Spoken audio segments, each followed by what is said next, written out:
परमहंस योगानंद जी अक्सर कहा करते थे कि जिसने समय को जीत लिया वह संसार को जीत सकता है, लेकिन जिसने समय को दिशा के बिना लगा दिया वह समय के ही जाल में उलझ कर रह जाता है। आज हम जिस विषय पर बात कर रहे हैं वह एक बेहद सूक्ष्म लेकिन अत्यंत शक्तिशाली सिद्धांत पर आधारित है। घड़ी और कैलेंडर भूल से भी इस दिशा में मत लगाना। यह बात सुनने में अजीब लग सकती है कि एक घड़ी या कैलेंडर जैसी सामान्य वस्तु की दिशा भी हमारे जीवन को प्रभावित कर सकती है, लेकिन जब आप ध्यान से समझते हैं कि ब्रह्मांड में हर चीज ऊर्जा के प्रवाह से नियंत्रित होती है, तब आप जान पाते हैं कि कुछ वस्तुएं, कुछ प्रतीक और उनकी दिशा हमारी चेतना के प्रवाह को या तो ऊपर उठा सकती हैं या नीचे गिरा सकती हैं। परमहंस योगानंद जी के आश्रम में जब भी कोई नया साधक आता था, सबसे पहले उसे उसके कक्ष में ले जाया जाता था और ध्यानपूर्वक उसके कमरे की ऊर्जा को देखा जाता था। वहां की दीवारों पर कुछ भी अनावश्यक नहीं होता था, न ही बेवजह चित्र, न ही घड़ी की टिक टिक। विशेष रूप से एक बात का बहुत ध्यान रखा जाता था, घड़ी या कैलेंडर कभी भी उस दिशा में नहीं लगाया जाता था जहां व्यक्ति का सिर सोते समय होता है, और विशेष रूप से दक्षिण दिशा में इनका होना अत्यंत हानिकारक माना जाता था। योगानंद जी बताते थे कि घड़ी केवल समय नहीं बताती, यह हमारी ऊर्जा को भी प्रभावित करती है। यदि घड़ी दक्षिण दिशा में लगी है तो उसकी ऊर्जा नीचे की ओर खींचती है, जिससे हमारे विचार भारी हो जाते हैं, निर्णय लेने की शक्ति कमजोर हो जाती है और आत्मा की ज्योति मंद पड़ने लगती है। यह केवल वास्तुशास्त्र नहीं बल्कि सूक्ष्म ऊर्जा विज्ञान का हिस्सा है। कैलेंडर का भी यही सिद्धांत है। वह हमें समय की स्मृति कराता है, लेकिन जब वह गलत दिशा में होता है तो वह हमें समय के बंधन में बांधता है, बजाय इसके कि हमें समय से ऊपर उठाए। एक बार की बात है, एक युवक योगानंद जी के पास आया। वह बहुत होशियार, शिक्षित और आत्मविश्वासी था, लेकिन पिछले कई महीनों से उसकी नौकरी चली गई थी, रिश्ते बिगड़ गए थे और वह दिन रात चिंता में डूबा रहता था। योगानंद जी ने उसकी बातें ध्यान से सुनी और फिर बिना कुछ कहे उससे केवल एक प्रश्न पूछा, तुम्हारे कमरे में घड़ी कहां लगी है? वह युवक चौंका और बोला, बिल्कुल मेरे सिर के ठीक पीछे वाली दीवार पर, दक्षिण दिशा में। योगानंद जी मुस्कुराए और बोले, जाओ उसे अभी हटा दो। युवक ने ऐसा ही किया और अगले 1 महीने में उसकी हालत आश्चर्यजनक रूप से सुधरने लगी। उसकी नींद गहरी हो गई, विचार शांत हो गए और जीवन में जो गति रुक गई थी वह पुनः बहने लगी।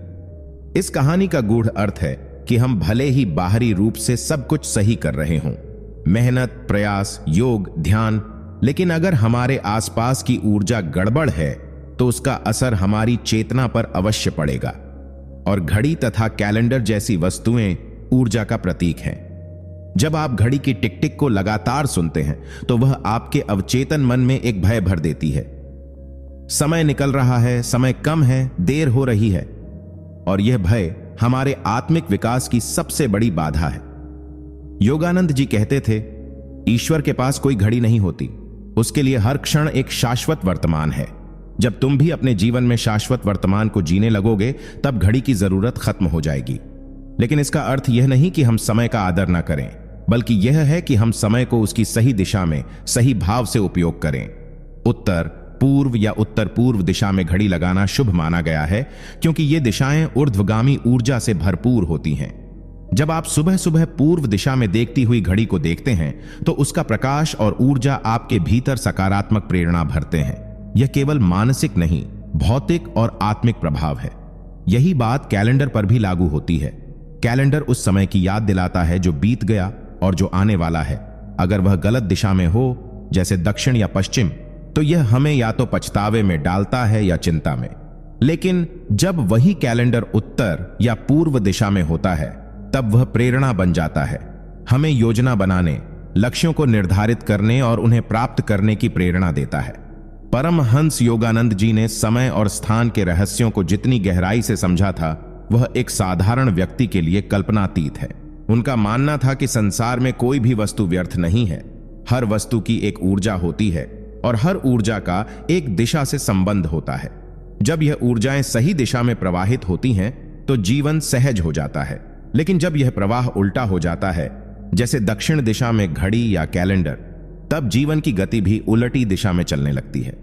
ऐसे में व्यक्ति चाहे कितनी भी मेहनत करे, भाग्य जैसे ठहर सा जाता है। वह आगे बढ़ना चाहता है, लेकिन कोई अदृश्य शक्ति उसे खींचकर नीचे की ओर ले जाती है। योगानंद जी कहा करते थे, जब तुम समय को अपने भीतर महसूस करने लगो, तब तुम समय के बाहर उठने लगते हो। लेकिन आज का मनुष्य घड़ी के कांटों से बंधा हुआ है। हर सेकंड उसकी चेतना को यह याद दिलाता है कि तुम देर कर रहे हो, तुम पीछे हो, तुम सफल नहीं हो। यह डर, यह असंतोष, यह चिंता घड़ी की टिक टिक से पैदा होते हैं, विशेषकर तब जब वह हमारे सिर के पीछे लगी हो या उस दिशा में जहां हम अक्सर ध्यान करते हैं, सोचते हैं या आराम करते हैं। एक साधक यदि दक्षिण दिशा में लगी घड़ी के सामने बैठकर ध्यान करता है तो उसका ध्यान कभी भी गहरा नहीं हो सकता। उसका मन बार बार उस घड़ी की ऊर्जा से खींचकर भटक जाएगा। इसी से जुड़ी एक सच्ची घटना आश्रम में घटी थी। एक वृद्ध साधक जिनका नाम अनंतानंद था, वर्षों से योगानंद जी के शिष्य थे। उन्होंने तपस्या की, ध्यान किया, सेवा की, लेकिन फिर भी उन्हें समाधि की अवस्था नहीं मिल पा रही थी। वे योगानंद जी के पास आए और बोले, गुरुदेव, मैं वर्षों से कोशिश कर रहा हूं, लेकिन वह अनुभव नहीं हो रहा जिसकी आप बात करते हैं, जहां समय रुक जाता है, जहां आत्मा मुक्त होती है। योगानंद जी शांत मुस्कुराए और बोले, क्या तुम ध्यान करते समय अपनी पीठ के पीछे कैलेंडर रखते हो? अनंतानंद जी चकित होकर बोले, हां गुरुदेव, मेरी पीठ के पीछे की दीवार पर ही कैलेंडर टंगा है। योगानंद जी ने कहा, उसे हटा दो। जब तक समय की स्मृति तुम्हारे अवचेतन में बनी रहेगी, तुम अनंत में प्रवेश नहीं कर सकते। यह घटना केवल प्रतीकात्मक नहीं, बल्कि अत्यंत गहरी है। कैलेंडर हमें यह याद दिलाता है कि हम कितने दिन व्यर्थ कर चुके हैं, कितने लक्ष्य अधूरे हैं, कितनी देरी हो चुकी है। और यह स्मृति हमें अपराध बोध और अधूरी यात्रा के बोझ से भर देती है। जब कोई साधक उस बोझ को लेकर ध्यान करता है तो भीतर उतरने के बजाय वह और बाहर चला जाता है। उसे हर सेकंड यह लगता है कि मैं समय में हूं, जबकि ध्यान का उद्देश्य ही है समय से मुक्त होना। परमहंस योगानंद जी कहते थे, घड़ी तुम्हारी मित्र हो सकती है यदि वह तुम्हें अनुशासन सिखाए, लेकिन यदि वह तुम्हारा स्वामी बन जाए तो वह तुम्हारे भीतर की शांति छीन लेती है। इसी कारण से उन्होंने आश्रम में एक अलिखित नियम बनाया था, ध्यान कक्ष में कोई घड़ी नहीं होगी। वहां केवल मौन होगा, केवल दिव्यता का स्पर्श होगा। जब साधक उस कमरे में प्रवेश करता था तो उसे ऐसा लगता था मानो वह समय के बाहर किसी दूसरे लोक में आ गया है। अब आप सोचिए, आपके घर में, आपके कार्यक्षेत्र में आपने घड़ी या कैलेंडर को कहां लगाया है? क्या वह आपके सिरहाने है? क्या वह दक्षिण की ओर है? क्या वह उस दीवार पर है जिसे देखकर आप हर सुबह जागते हैं? यदि हां, तो यह केवल एक भौतिक भूल नहीं, बल्कि ऊर्जा की दिशा में बाधा है। उस घड़ी की हर टिक टिक आपके भीतर एक अनजाना तनाव भरती है, जो दिन भर की भागदौड़, अनिर्णय और असंतोष का कारण बनती है। और यही असंतोष आगे चलकर रिश्तों में टकराव, निर्णयों में भ्रम और जीवन में ठहराव बन जाता है। योगानंद जी ने कहा था, तुम्हारा कमरा तुम्हारा मंदिर है। वहां हर वस्तु को इस तरह रखना चाहिए कि वह तुम्हारी आत्मा को ऊपर उठाए, न कि नीचे गिराए। इसीलिए उत्तर दिशा में घड़ी लगाने की परंपरा है, क्योंकि उत्तर दिशा ज्ञान, स्थिरता और सकारात्मकता की दिशा है। इसी तरह पूर्व दिशा भी उगते सूर्य की दिशा है, जहां नई शुरुआत, चेतना और विकास का संकेत मिलता है। अब कल्पना कीजिए, सुबह आपकी आंख खुलती है और सबसे पहले जो घड़ी आप देखते हैं वह पूर्व दिशा में लगी है। उसका प्रकाश आपके मन को याद दिलाता है कि एक नया दिन शुरू हुआ है, नई संभावना आई है और आप समय के साथ तालमेल में हैं, न कि उसके गुलाम। यह भावना आपकी दिनचर्या, आपकी कार्यक्षमता और आपकी ऊर्जा को आश्चर्यजनक रूप से बढ़ा सकती है। परमहंस योगानंद जी कहते थे, जैसे ही तुम घड़ी के समय में बंधते हो, वैसे ही तुम ब्रह्मांड के दिव्य प्रवाह से कट जाते हो। यह बात केवल ध्यान और साधना के लिए नहीं कही गई थी, बल्कि हमारे दैनिक जीवन के हर कार्य पर लागू होती है। व्यापार, नौकरी, पढ़ाई, परिवार और यहां तक कि स्वास्थ्य तक। जब किसी व्यक्ति के घर में ऊर्जा प्रवाह अवरुद्ध हो जाता है तो सबसे पहले उसका असर उसके मानसिक संतुलन पर होता है, फिर वह शरीर में उतरता है और अंत में परिस्थितियों में। और कई बार यह अवरोध किसी वास्तु दोष से नहीं, बल्कि केवल एक गलत दिशा में लगी घड़ी या कैलेंडर से भी उत्पन्न हो सकता है। इस संदर्भ में एक व्यापारी की कहानी अत्यंत प्रेरक है। योगानंद जी के पास एक व्यापारी आया जो पहले करोड़ों में व्यापार करता था, लेकिन धीरे धीरे उसका काम ठप हो गया। उसने हर उपाय कर लिया, पंडितों से पूजा, मंदिरों में दान, वास्तुशास्त्र के बड़े बड़े जानकारों से सलाह, लेकिन सब निष्फल। जब वह योगानंद जी से मिला तो उन्होंने उसे बहुत ध्यान से देखा और केवल एक ही प्रश्न पूछा, तुम अपने ऑफिस में सबसे अधिक समय किस दिशा की ओर मुंह करके बैठते हो? व्यापारी ने उत्तर दिया, दक्षिण दिशा में। योगानंद जी ने मुस्कुराकर कहा, और घड़ी? व्यापारी ने उत्तर दिया, मेरे ठीक सामने दक्षिण दिशा की दीवार पर। योगानंद जी ने कहा, वह घड़ी नहीं, तुम्हारे व्यापार का मृत्यु घंट है। उसे हटा दो, अपनी दिशा बदलो। समय को अपने ऊपर मत हावी होने दो, बल्कि उसकी धारा में जागरूक होकर चलो। व्यापारी ने वैसा ही किया। उसने घड़ी को उत्तर दिशा की दीवार पर लगाया, अपने बैठने की दिशा पूर्व की ओर कर दी और ध्यान के लिए एक शांत स्थान निर्धारित किया। आश्चर्यजनक रूप से अगले 6 महीनों में उसके व्यापार में पुनः गति आने लगी।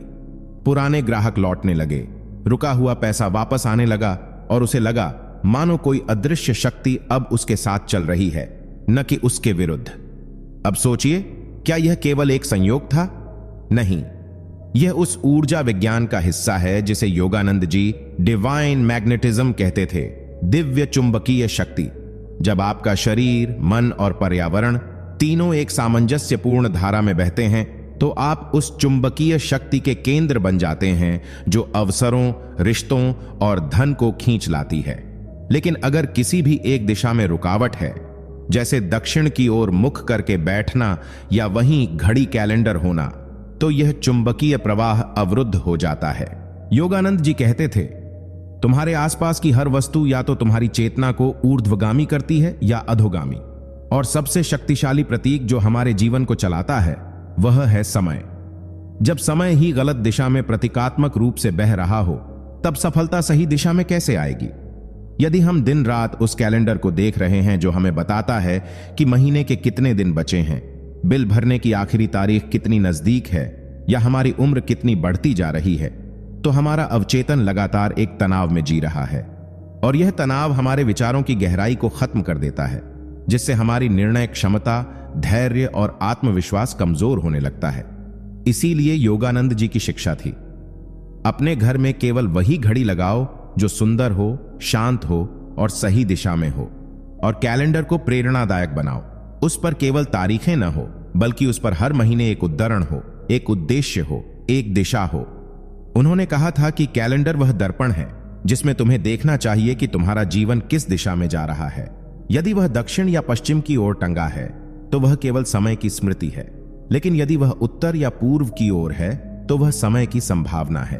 अब जरा विचार करें, हमारे घरों में अक्सर जो सबसे सुंदर दीवार होती है, हम वहीं घड़ी लगाते हैं, चाहे वह दिशा कोई भी हो।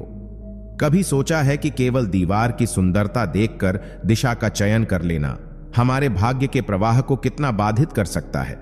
जैसे शरीर में रक्त एक विशेष दिशा में बहता है, वैसे ही ब्रह्मांड में ऊर्जा की धाराएं होती हैं। दक्षिण दिशा मृत्यु और समाप्ति की दिशा है। वहां घड़ी हो तो जीवन में ठहराव, रुकावट और उलझन बढ़ती है।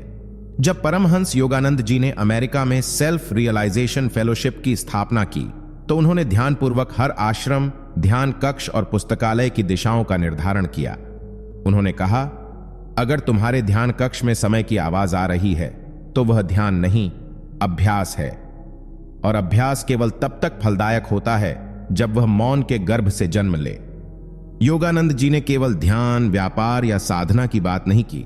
उन्होंने सबसे पहले मनुष्य के मूल जीवन, परिवार, संबंध और मन की शांति को ईश्वर से जोड़ने की कोशिश की।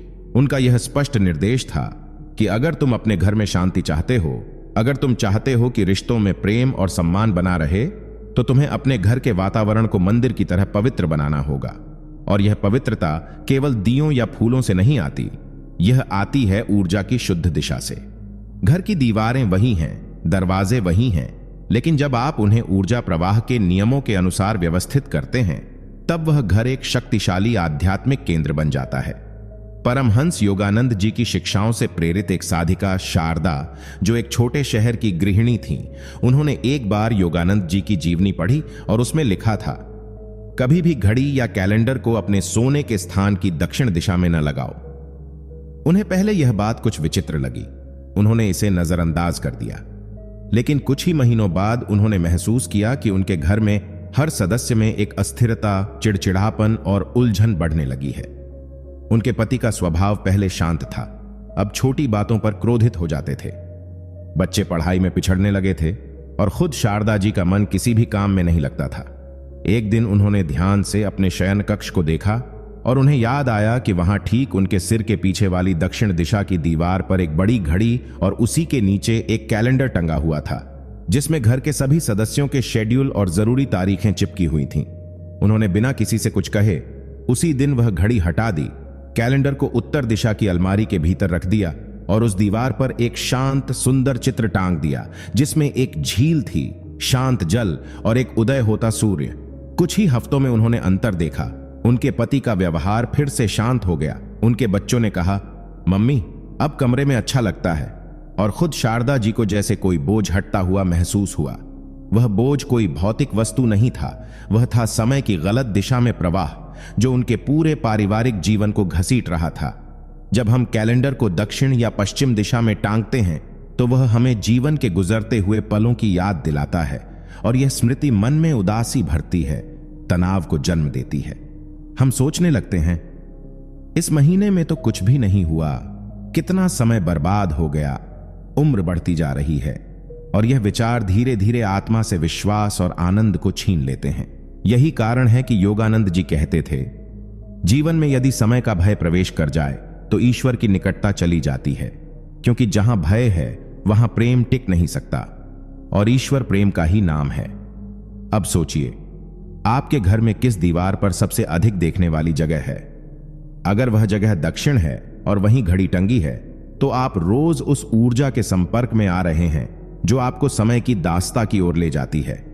यह आपको ध्यान करने से रोकती है, रिश्तों में सामंजस्य से दूर करती है, और धीरे धीरे आपके भीतर एक बेचैनी भर देती है। परमहंस योगानंद जी की दृष्टि में एक गृहस्थ का घर एक तपोभूमि है। उसमें हर वस्तु को इस दृष्टि से रखा जाना चाहिए कि वह आत्मा को ऊपर उठाए, न केवल पूजा का स्थान बल्कि हर दीवार, हर कोना, हर प्रतीक।